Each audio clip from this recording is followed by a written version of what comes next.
முருகன் பக்தி நேயர்கள் அனைவருக்கும் எமது அன்பு கலந்த வணக்கங்கள். புனிதமான இந்த நவராத்திரி காலத்தில் 4வது தினமாகிய தேவியின் வழிபாட்டு காலத்தில் நாம் இருக்கின்றோம்.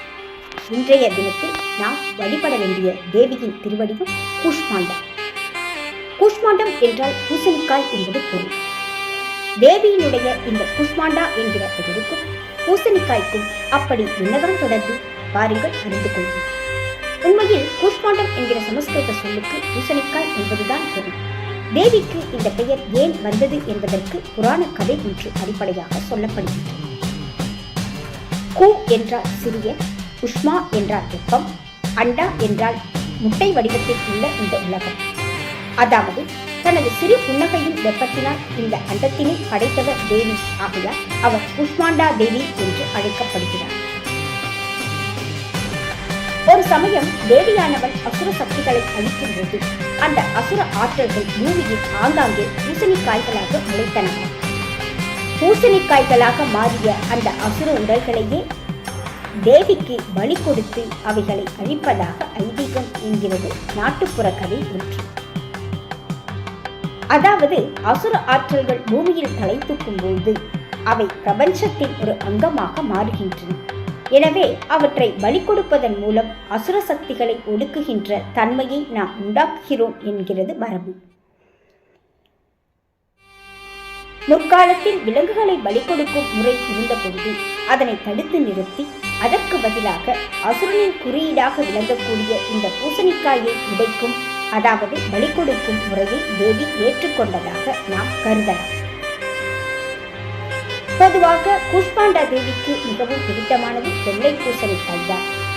பூசணிக்காயானது எப்படி விதைகளால் நிறைந்து ஒரு புதிய உலகத்தையே தன்னுள் வைத்திருக்கின்றதோ அதுபோல தேவியும் இந்த உலகத்தை தன்னுள் வைத்திருக்கின்றார் என்பது கருத்து.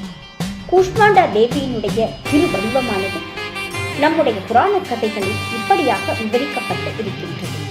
8 கரங்கள், ஒரு கரத்தில் அமிர்த கலசம், மற்றொன்றில் சிவப்பு சக்தி நிரம்பிய பாத்திரம், சூரிய ஒளியைப் போல பிரகாசிக்கும் முகம், சுற்றிலும் பிரபஞ்சத்தில் உள்ள நட்சத்திரங்கள், கோள்கள், கதிர்கள் பரவக்கூடிய தெய்வீகமான ஒளி, ஆரஞ்சு வர்ண சிவப்பு ஆடையை அணிந்த தேவி என அவளுடைய தோற்றமானது மிக அழகாக வர்ணனை செய்யப்படுகின்றது. பொதுவாக கூஷ்மாண்டா தேவிக்கு நெய் கலந்த பலகாரங்களை நிவேதனமாக அளிப்பது உகந்தது. மேலும் முழு பூசணிக்காயை அவளுக்கு படைத்து அவற்றை பலி கொடுப்பதும் நம்மிடையே ஒரு வழக்கமாக இருக்கின்றது. இன்றைய தினத்திற்குரிய தேவிக்கு மிக பிடித்தமான ஆரஞ்சு நிறமானது உற்சாகத்தினையும் சக்தியையும் குறிக்கின்றது.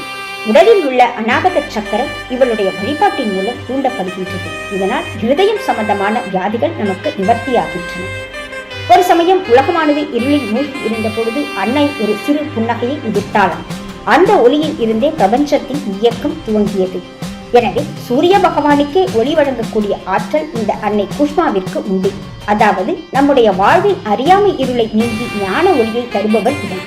இந்த தேவியை வழிபடுவதால் ஆரோக்கியம் மற்றும் செல்வம் உண்டாகும், தீராத வியாதிகள் நீங்கும், நீண்ட ஆயுளும் செல்வமும் கிட்டும், கண் திருஷ்டிகள் அகலும், விபத்துக்கள் தவிர்க்கப்படும் என்பது பலனாக சொல்லப்பட்டிருக்கின்றது. அனைத்து நலன்களையும் தரவல்ல கூஷ்மாண்டா தேவியை வழிபட்டு இந்த நாளில் பயன் பெறலாமே. இது போன்ற சுவாரஸ்யமான தகவல்கள் அடங்கிய வேறொரு பதிவுடன் உங்களை மீண்டும் சந்திக்கும் வரை உங்களிடமிருந்து விடைபெறுவது ஐத்தமிழ் பக்தி. நன்றி, வணக்கம். யா தேவி சர்வபூதேஷு மா கூஷ்மாண்ட ரூபேண சம்சிதா நமஸ்தஸ்யை நமஸ்தஸ்யை நமஸ்தஸ்யை நமோ.